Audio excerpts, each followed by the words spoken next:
TA is one of the strongest heroes in the current patch, and this is quite literally the best time to play her. I have around 3000 games on TA and climbed from 3k to 9k maining this hero.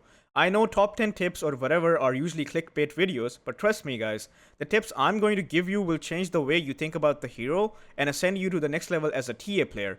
These tips won't be limited to patches, they will remain relevant as long as Dota exists. I advise you to watch the whole thing, as there's going to be a bonus tip as well which might be better than some of the main tips. Radiant's top barracks are under attack. Dire's middle barracks are under attack. Monster kill.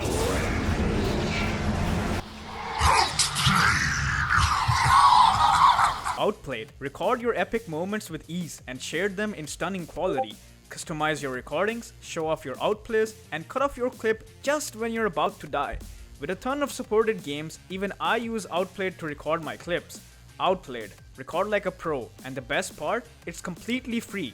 Thanks to Outplayed for sponsoring this video.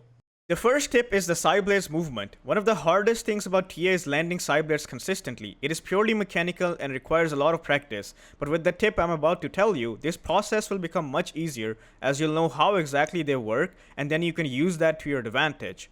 This will significantly improve your laning phase, especially on the mid lane, and you can also have those cool moments where you secure a kill with Psi Blades. Other than that, most TA players farm really slowly because they aren't sideblading the creeps properly with their refraction charges, which in return takes longer to clear camps or waves. With that said, when it comes to Psi Blades, Templar Assassin's position is checked as the projectile hits the target, not upon launching. This basically means that you can control the Psi Blades however you wish, which is one of the reasons why you see really good TA players move around so much. In this example, you can see that this TA player is sideblading the enemy invoker from the range creep, but if we pause here and see the trajectory, it doesn't make sense since the invoker is standing a bit to the side. When you watch this in slow-mo, you will notice that the TA player manipulates how the Psi Blades will hit by moving and getting invoker in the Psi Blades trajectory. This is the laning example. In this example, you can see that this TA player is struggling with farming the neutral camp. This is happening because he's not moving and manipulating the Psi Blades in a way that it hits all three creeps. If he moves a bit towards here, he can align the Psi Blades with the position of the creeps by moving after initiating his attack. By doing this, he can farm the creeps in half the time. This is the farming example. This is going to take some time before you can get the hang of it, and as long as you are consciously aware of it, you will automatically learn it. The second tip is trap usage. I won't go into how you need to place traps on ramps or places where the enemy can go on you from, as that is a very basic tip that you can hear from anyone. What I want to talk about is using the shard on TA in a way that allows you to quite literally cripple the enemy. The weakness of TA is the inability to blink out of dangerous situations. Now I know that you know that TA can just blink out even if she takes damage thanks to refraction. I'm talking about spells or items that will not let you use blink even if it isn't cancelled. To name a few, Magnus RP, Tiny Stun Toss, Hex, Stuns, or Roots. How do you play around this? Well, this is where the shard comes in and accurate trap placement. The tip is to basically place your traps on yourself. An example is when you're hitting a tower, you should place the trap on yourself. Why should you do that? Look at this example here. I'm hitting this tier 2 and I know that Magnus has a blink, Tiny has a blink, and both of them want to either skewer or toss me into a bad position. But since I'm aware of this, when the Tiny does jump with Avalanche, he fails to toss me as I press the silence from the trap that was placed underneath me, and as a result, he just dies a few seconds later. Here is another example. I'm hitting the enemy high ground. I'm standing in the worst possible position versus heroes like Magnus and Tiny, as they can very easily drag me to the tier 4s where my teammates can help me and I will surely throw the game. But thanks to my traps, they are scared to even jump me as they know they will get silenced. The funny thing is that these traps aren't even hidden from them. They can see them from the tower's vision. The point is to scare them. In this case, they have two options. Either they blink in, get silenced and die, or they just let me take their tower, which is a win-win for me. There's a high chance that some of you might be saying that, well, Pain, if I'm stunned or silenced as a TA, how do I pop the trap? And the answer to this question is the third tip, which is that you can still use traps regardless of what kind of position you are in. Instead of using the hotkey on your main hero, you need to click the traps and press them. Make this a habit and you will feel more confident in making aggressive plays by abusing your shard silence. The number 4 tip is blink usage. Just this term sounds very vague, so let me explain a bit more. Blink usage is the differentiation between a good TA player and an average or bad TA player. If your blink usage is poor on TA, you will lose a lot of games. This information is really important, so pay attention. In 90% of the situations, you should be using blink defensively. Well, how do I kill heroes since I have no mobility is what you must be wondering.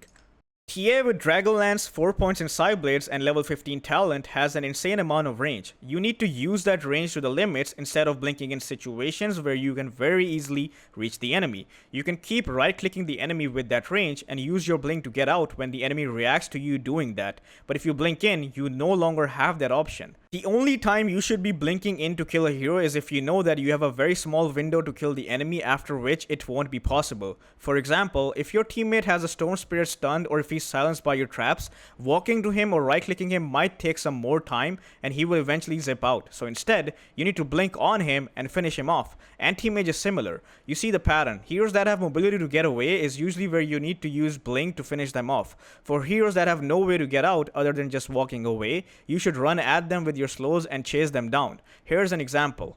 This TA player is rank 50 in the EU leaderboards, which is around 12.5k MMR if I'm not wrong. But if you notice that he's only a silver tier TA player, so he doesn't play the hero a lot. You can see him running at the morph, and you can see that the morph is slowed by the enchantress.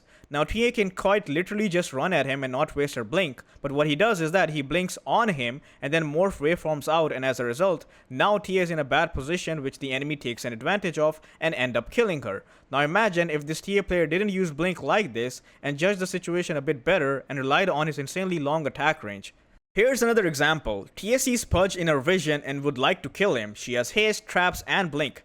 Now instead of using haste and saving his blink to get out, he blinks on him and then realizes that this Pudge can just ult me, so he repositions. Now the problem is, she doesn't have a blink and the enemy team knows that, so they all in on him and end up killing him. Now imagine if this blink was still here. Don't you think he would bait all of them there and his team would join up, leading to 3 free kills without him dying? So folks, I hope you understand how exactly important blink usage is on this hero and focus on this. I can assure you that this tip would drastically improve your win rate on this hero. Every video takes a lot of effort and I want to keep helping you guys by making quality content. If you are enjoying the video, please make sure to like the video and comment your thoughts as it helps with the YouTube algorithm, and do subscribe. Tip number 5 is Refraction Usage. Refraction has a duration of 17 seconds and a cooldown of 16 seconds, which essentially means that this spell has no downtime. In short, you can spam this spell off cooldown. Now what are the advantages of doing this and consequences of not doing this? Let's discuss that. A player who doesn't use Refraction efficiently will farm slower than the player who uses it efficiently. I'll give you 2 examples. In this example, you can see that this TA player is clearing the creep wave, and after that he wants to go and farm the camp behind his tower. He goes to the camp and then once he reaches it, then he uses Refraction. What do you see wrong here? I'll explain. If we go back, at 9:14 he killed the last creep, and as you can see that his refraction is off cooldown. At 9:23 he reached the camp, let's say roughly 9 seconds. The mistake he makes is that he doesn't instantly use refraction after farming the last creep and then moving towards the camp. If he used it at 9:14 and he reached the camp at 9:23, his refraction at this point would be left at an 8-second cooldown, which he could have used to hit the camp, and by the time he's done hitting the camp, he could have used his refraction off cooldown again, and he could use it again to farm something else. So in short, he lost 9 seconds of efficiency. It might not sound much, but if you keep adding this up, it piles up to minutes wasted which could have been used to farm more. If you combine this with poor Psi Blade usage, well, you can guess how badly that could impact your item timings on a hero that is completely reliant on them. Here's my example. You can see that I'm moving towards the triangle to farm it, and as you can see, I already have my refraction on. By the time I get to the large camp, I have 4 seconds cooldown left on my refraction. I farmed the large camp, and by the time I farm it, I have another 5 instances of refraction on the ready, and as a result, I move towards the ancient camp and farm it easily. Now imagine if I walk to the large camp and then use refraction, would I be able to farm the ancient camp as fast as I did like this? Another aspect of spamming refraction is for protection. As we all know that Tia can blink out even if she takes damage as long as her refraction is on, this basically means that if we don't have refraction on and take damage, our blink will get cancelled. When you are farming deeply in the enemy territory or in places where you think they can go on you, you need to keep spamming your refraction so you don't get caught out if they jump on you. But Pain, if I'm spamming refraction, I'll have mana issues. Buy a null talisman. Tip number 6 and 7 are the things that you saw in the thumbnail. Psi Blades deal pure damage, which basically means that the damage you do to the target that gets hit by your right click will be the damage done to the target that gets hit by the Psi Blade originating from the first target. Psi Blades also pierce any type of evasion, ghost scepters, which is a really broken mechanic if you know how to use this properly. With that said, you can also Psi Blade from a lot of things that you can right click and do damage with. For example, when a Mancer wards, you can right click them and deal a lot of damage through Psi Blades. Now some of you might be thinking, well, we can't always Psi Blade the enemy since there won't be Venom wards or creeps in every situation. Well, here's where you can create your own unit to Psi Blade from. You can deny your traps to deal damage to the enemy. Combining all of this, you can see here that I'm gonna Psi Blade a Tiny who has Ghost Scepter with my trap. The best part about Psi Blade is that since they're pure, you can kill beefy heroes really fast with them because it ignores armor and other types of reduction. In this example, you can see that I'm going on this Tiny and Shaman shackles him. Now I know that this guy isn't going to die in the duration of the shackle, so I go back and Psi Blade him from the creep. And you can see how much damage that does in comparison to my right clicks, and as a result, we end up killing him. Tip number 8 is consistently landing your meld. This is an issue a lot of rookie TA players struggle with. There's also a completely legal hack to use it easily, which I will mention at the end. Before that, I'll try to give you some tips to use it better without using the hack. When you press meld, try not to right click the enemy. Instead, try to press attack plus click on the ground near them. This makes it kind of instant. You can see the comparison here. For me personally, I use a mix based on the situation.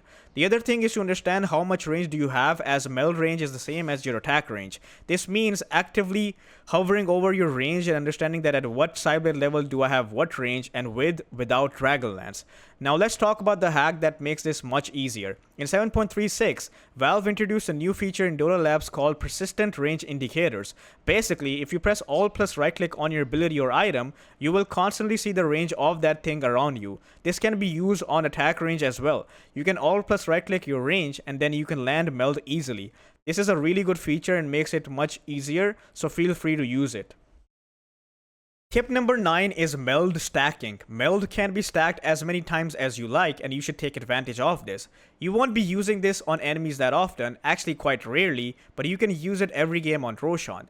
The idea is to use Meld, wait for Meld cooldown to be over, and then attack with the first Meld, press meld again, and attack again. Congrats, now you have minus 16 armor on a target for 12 seconds.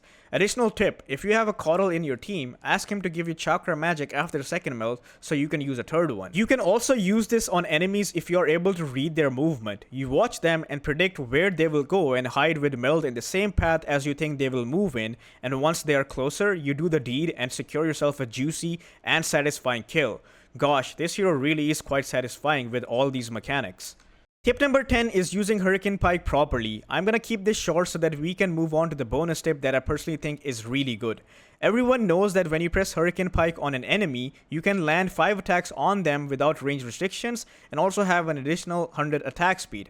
Most people, including me, use Pike on TA incorrectly. When you use Pike on a target, always use Meld as your first hit so that the rest of your hits do more damage because of the armor reduction. Since there are no range restrictions and you have more attack speed, it is really hard to mess up your Meld attack.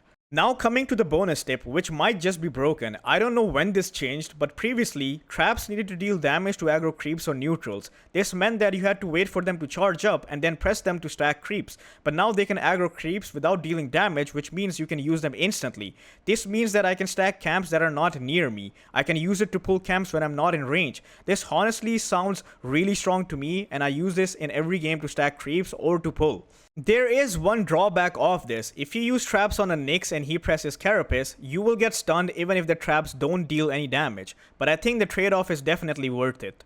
With that said, that is the end of this video. If you want to learn TA directly from me or improve in Dota in general and reach really high ranks, I provide coaching and I have an Immortal package that is essentially unlimited coaching till you reach Immortal, and there are only 2 slots left on this package. The details can be found on my website linked in the description. Other than this, if you like educational discussions and want to be part of a community, you can join my Discord linked in the description. If you want to watch me stomp with TA and ask me for tips, you can catch me on my Twitch channel, which is also linked in the description. Have a nice day, everyone.